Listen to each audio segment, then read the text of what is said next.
What are the three greatest challenges and the three most hopeful things about your hero's journey, your search for love? Stay tuned to this episode to find out. If you've ever been disillusioned, disappointed, or discouraged in your search for love, and you know there has to be a better way to find the healthy, soul-filling love you've always longed for, then you've discovered the podcast for you. I know, as Ken's work personally has led me to find the love of my life. So here's your host of Deeper Dating, Ken Page. Hello and welcome to the Deeper Dating Podcast. I'm Ken Page. I'm a psychotherapist, author of the best-selling book, Deeper Dating, and the creator of the Deeper Dating Intensive, and the host of this podcast, and I'm so glad to have you here. Today, we're going to talk about why your search for love is a hero's journey. And in this episode and every episode, I'm going to share with you the greatest tools I know to help you find healthy, sustainable love and heal your life in the process, because the skills of dating are the skills of intimacy, which are the greatest life skills of all. And if you go to deeperdatingpodcast.com, you can get a transcript of this and every episode. You can get free gifts and resources, join my mailing list, and hear about my upcoming projects and other resources that I think are really valuable. So let's jump in. I want to talk about the three biggest broad stroke lessons that I have learned in my 3.5 decades of work as a psychotherapist and an author, exploring the search for love and the intimacy journey. And I want to frame these as a hero's journey. And the definition of a hero's journey is essentially somebody who, for whatever reason, is called to a really big adventure. And they're hesitant to take that adventure, and then they go on that adventure. And in the process, they encounter significant obstacles from without and significant obstacles and challenges from within. Ultimately, they have to go into what's called the innermost cave to find their answers, and they have to battle their foes. And, you know, in the general hero's journey, they find victory and they come back transformed beings. And so I'm going to talk about how your search for love is nothing smaller than that. So I'm going to be talking about three particular huge lessons that we encounter in our hero's journey, things that in my years of work I have witnessed again and again, and I've learned from. I've come to see that these are hallmarks of the conscious path to finding love. And for every one of these three huge lessons, I'm going to talk about them in two ways. I'm going to talk about the hard part, and I'm going to talk about the hope. First, I'll describe the climb, the challenges we get faced with, and then I'll talk about the hope, the view we get blessed with when we make the climb, the next level, the transformation that we then get to live in, because the search for love is nothing smaller than that. And I love this line from Vito Russo. I've quoted it many times, and that is, the truth will set you free, but first it'll make you miserable. And all of these are truths that we'd kind of have to face. And they're truths that mostly people don't give us about what the search for love is actually going to look like. So we leave it ill-prepared, like someone who's going to go on some giant hike and they have a 12-ounce bottle of water. I feel like so much of the advice and the coaching that's out there has these quick, easy, gimmicky answers that don't address the fact that this is a lifelong wisdom journey around the most important subject in the human curriculum, which is love and how to love. So here's the first one, and it's not an easy one. And with all of these three, I am not trying to be a buzzkill. And you'll see that because I'm filled with hope from the lessons we can gain from extracting the truth from these hard places. And the first is that your dating life and your search for love really is a hero's journey. It's not a quick jaunt. And it's harder for most of us and more hard winding and more hard scrabble than we ever thought it should be. And that does not mean that we're failing. It means that we're experiencing the real path of dating. What it means is that we haven't been given a map that honors what a huge, brave, bold, heartbreaking, heart-building, tear-filled, hope-filled, possibility-filled journey that this really is. It's not a sprint. It's more like one of these giant marathons that goes through deserts and towns and cities and places where there's no path, and then giant, scary, impersonal 8-lane freeways. We're taught that if the search for love is that complicated for us, it means we're doing something wrong. We're not doing it right. But the truth is that there is a great and long hero's journey that most of us have to go on. Now, I do want to say that there are some people who are almost born with this knowledge that they deserve to be treasured and that that's the kind of relationship that they want. And they're only going to look for people who deeply treasure who they are and where that feeling is mutual, and where there's this essential bedrock feeling of safety and goodness and availability. Some people find that hot and exciting and wonderful and marriable, and it's what they set their navigation system to look for. And those people find love a lot quicker than the rest of us, who have to learn these lessons the hard way. And most of us have to learn these lessons over a longer period of time, the hard way. And even when we do learn the lessons, it still takes time to find our person. There's still a journey ahead, and we never know. And this is part of the amazingness of it, when it's going to be quick and easy and magical, and when it's going to be like a slog or a fierce challenge. But we have to be ready for the fact that that slog is a beautiful and true part of the journey. It's like taking a hike that you know is going to be 100 miles long. You're not expecting it's going to be quick and easy. You're expecting the Appalachian Trail. And another piece of this is that it's not just a long road and a complicated road, but a lot of parts of it are really cold. The world of online dating is cold and it's shallow. And the culture of unkindness that permeates dating, and even apart from that, and not to mention bad dating advice that pushes us and doesn't acknowledge trauma and doesn't let us realize that authenticity is the only path that in the long run is going to be sustainable, but tells us do this, do that, change this, change that. This horrible, horrible dating advice that's out there. That's yet another impediment.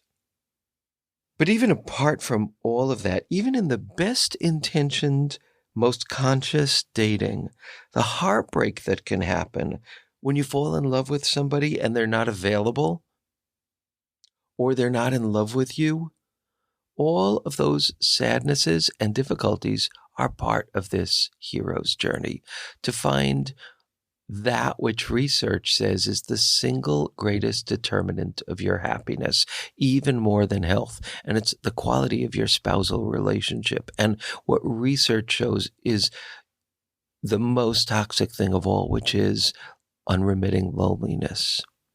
Short pause. That does not mean that singlehood equals unremitting loneliness, but it does mean that we have to commit to not being deeply lonely by building love in whatever ways feel rightest and truest for us. Okay, Mr. Buzzkill Ken. So what is the good? What is the hope in all of this? Well, one is that if we accept it, instead of seeing it as some kind of grand flaw in our makeup, we stop beating ourselves up and we embrace a bit more that we are in a sacred journey of learning the lessons of love against what we get taught in typical culture, and learning the skills that help us tap into the present magic of our authentic, romantic, emotional, and sexual selves, that it's a learning of the deepest, truest intimacy lessons that we are actually committing to when we commit to our search for love, well, then our hearts are soothed and our wills are more steeled. There's a sense of honoring the path and of self-honoring as well. This is a hero's journey if there ever was one.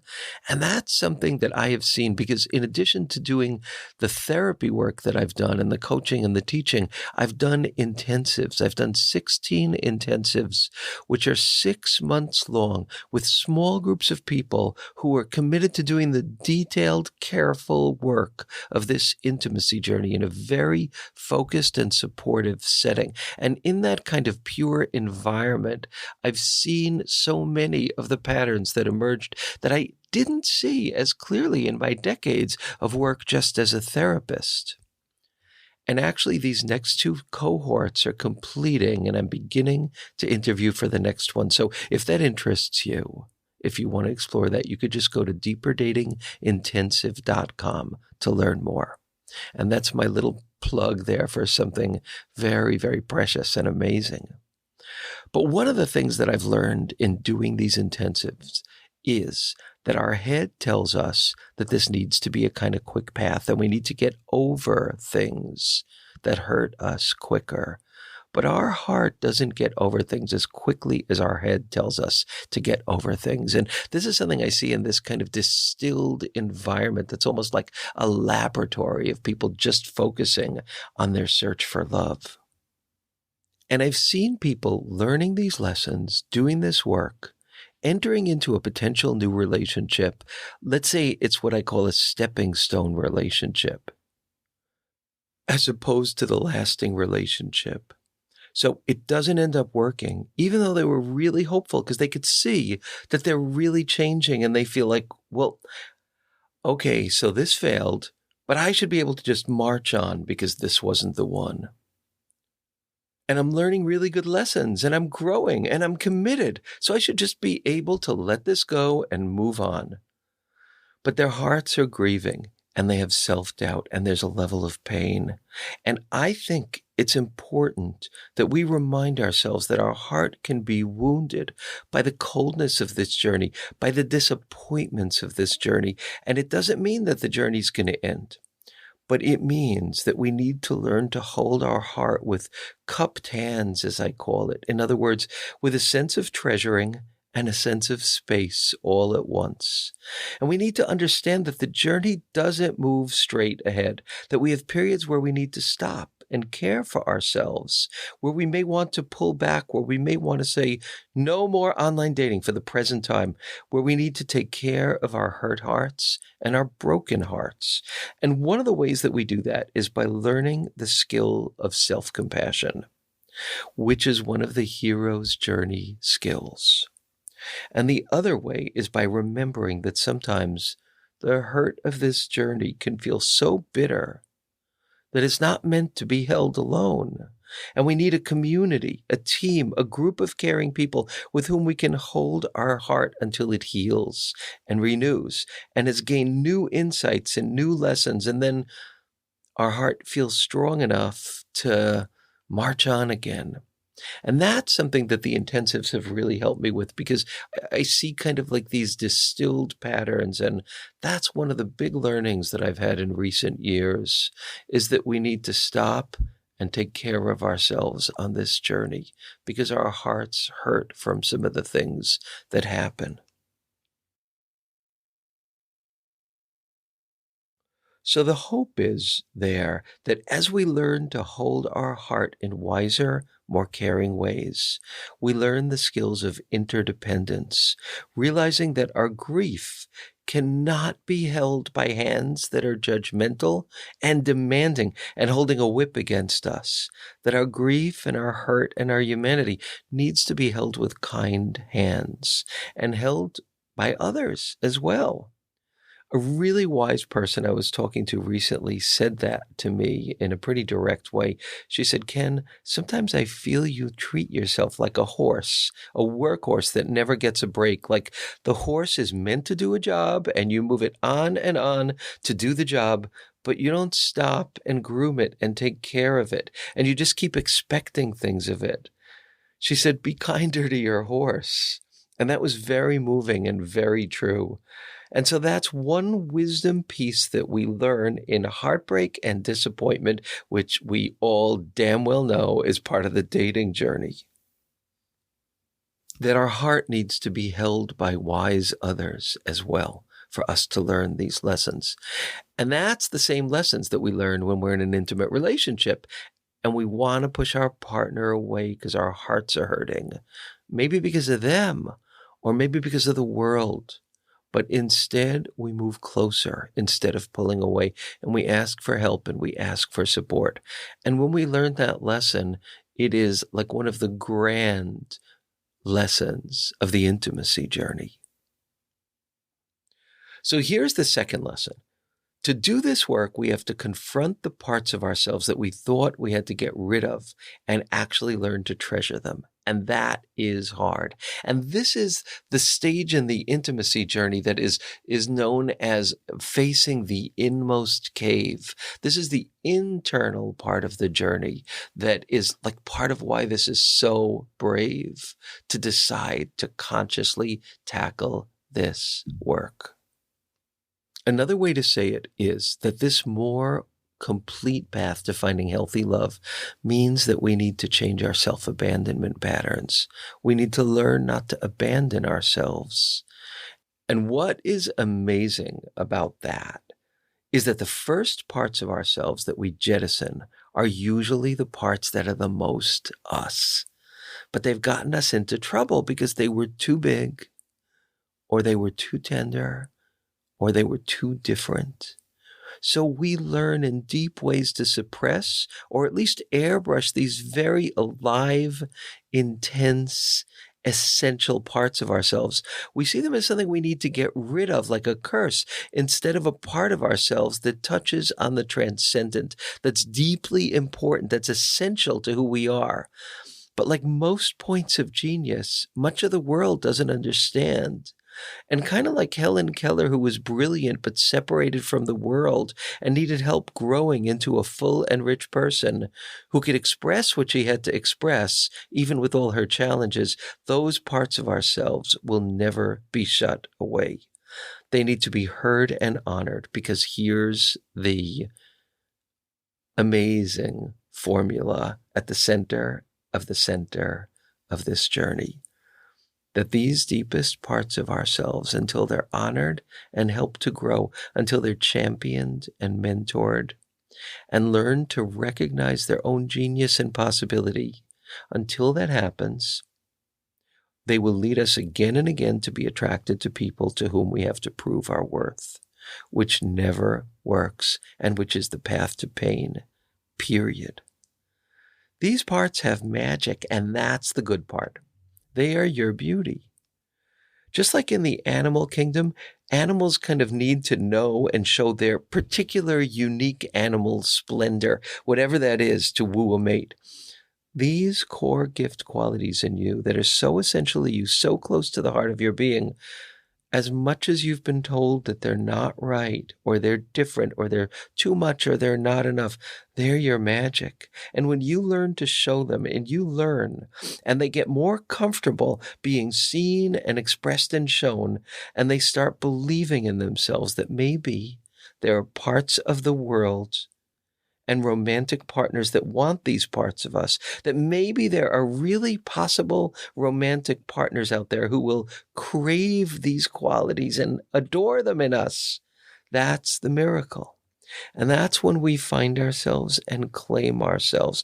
And that's the deep, inmost cave hero's journey.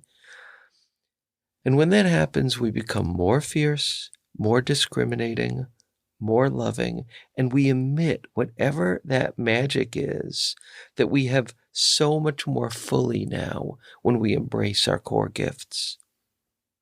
And when we do that, and then combine that with the dignity of only choosing people that love those qualities, our search for love transforms and our life transforms, because we have rescued the children that we have once abandoned, the children of our heart.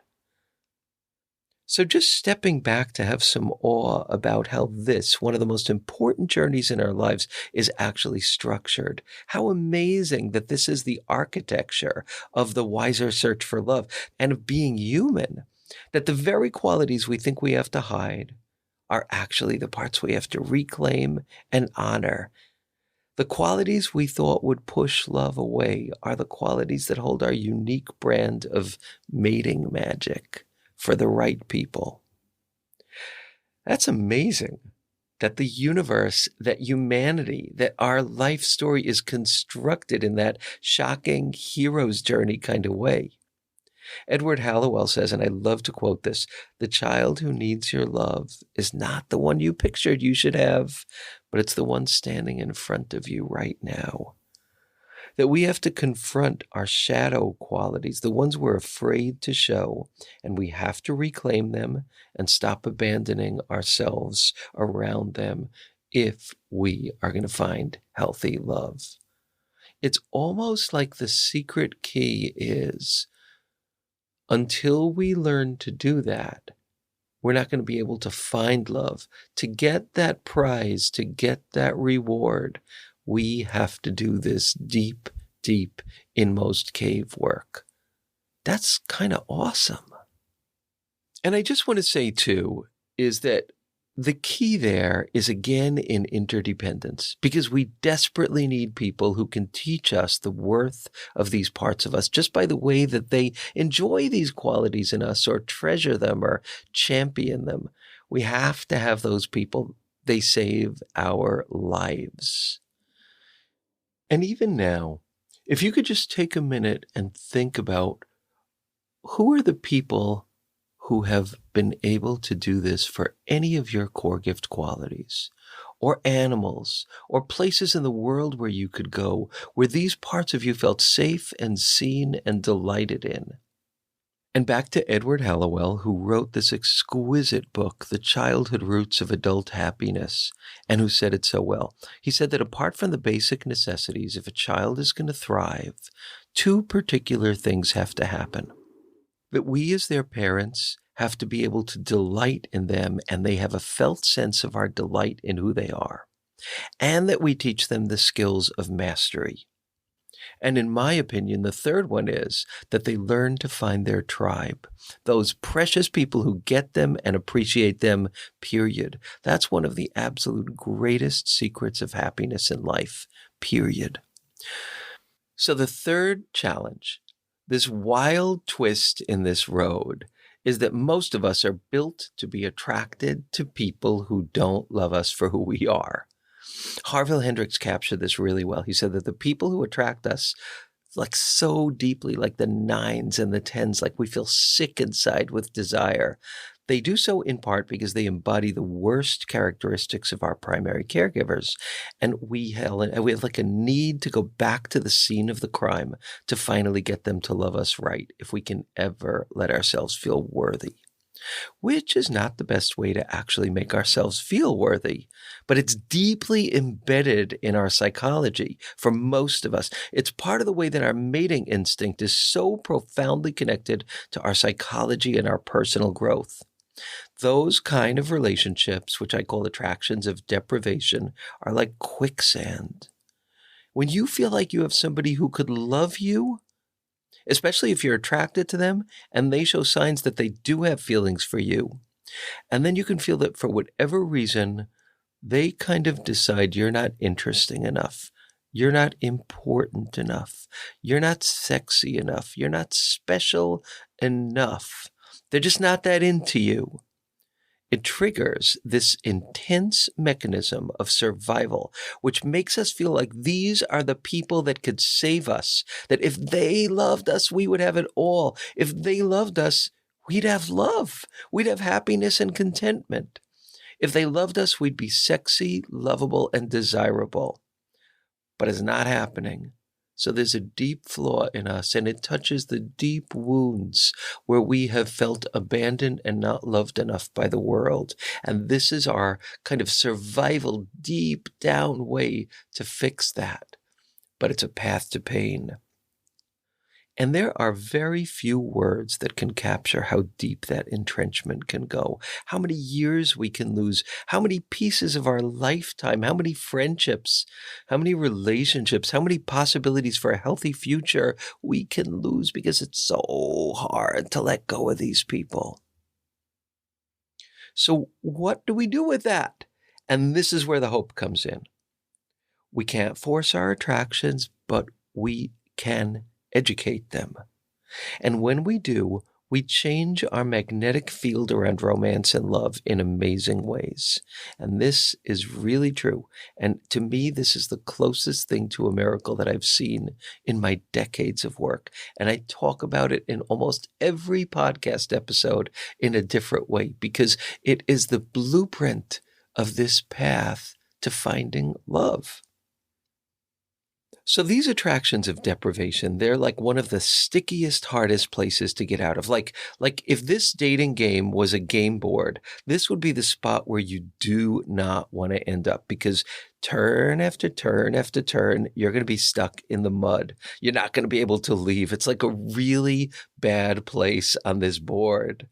And that is falling in love with an attraction of deprivation. And it's so hard to get out of that because our self-doubt is the linchpin that holds us in there.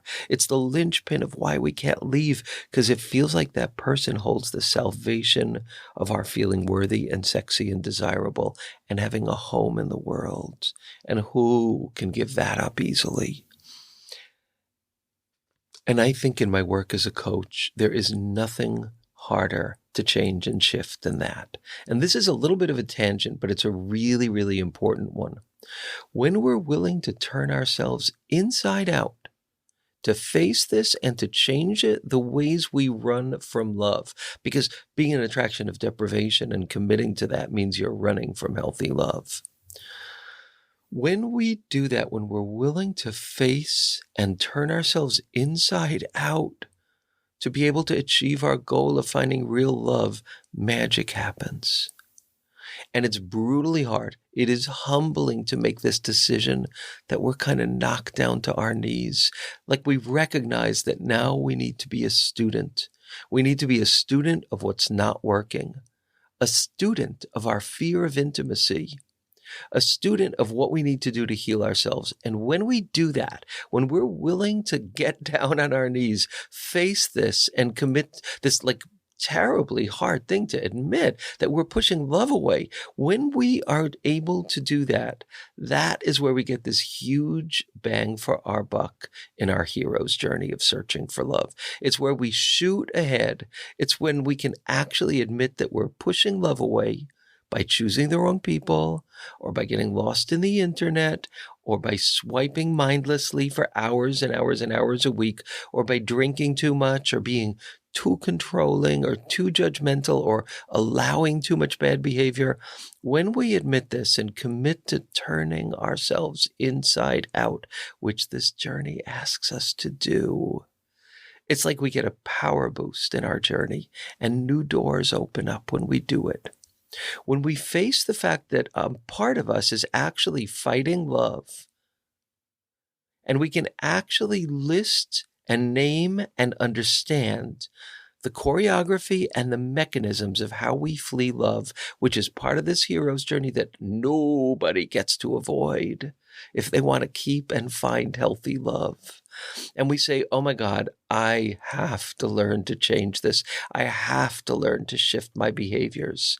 When we do that, when we're humbled by that realization, which, as I've said, hurts and is hard, that's when we can actually get into the deeper mechanisms, the deeper chambers of the wiring of how we look for love. And we can make changes in there and create healing.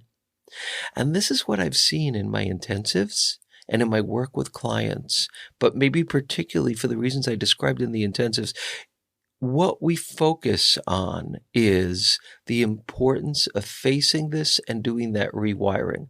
Because when we really do that, we actually find ourselves more attracted to people who are good for us, that seem more available, and we notice them more, and they seem hotter and more desirable for us because our deep inner wiring begins to shift. But it's humbling as hell to have to face that we're pushing love away. But it's holy. It is sacred. It is part of our hero's journey. And what happens when we do this, the way that we're organized around love begins to shift. So our patterns of dating and relating now are becoming more organized around self-love and self-treasuring. And the miracle of our authenticity and that sense of connection, a kind of visceral living connection to our beauty and our worth. And that's the reorganization that we want to achieve in our search for love. So in closing, I want to point out that I just want to kind of like reiterate these three different areas of challenge and hope in our hero's journey. First, that it's a hero's journey, that it's a long and hard road that takes work, where change is not always immediate and fast, and where there is loneliness and pain. But the hope is that we come to see this not as a failure of self, but as an incredible hero's journey that we have been brave enough to commit to, learning the lessons of love that are in front of us right now. And the second is that we need to confront the parts of ourselves that we've abandoned and learn to claim them and recognize them and cherish them. And that when we do that, we radiate whatever that vibe is that is so essentially us. And that vibe is the one that's going to draw someone who is looking for someone just like you. And the third is that it's hard as hell not to be seduced by attractions of deprivation, and that all of us need to face that in some ways we are organized around avoiding and pushing away healthy love, and that there's this incredibly humbling process of that we change our future for the better in the most profound ways when we commit to that rewiring. All of this to say, baby, it's a journey, and it's a hard scrabble journey, and it's a journey that demands so much growth. But let's normalize that, because that is what this journey is. And it's a journey that leads to love, the kind of love that we're really looking for, the kind of love where we can build a beautiful, nourishing home in the world. And when we learn these skills, we gain mastery in that process. Thank you for listening, and I look forward to connecting with you on the next episode of the Deeper Dating Podcast.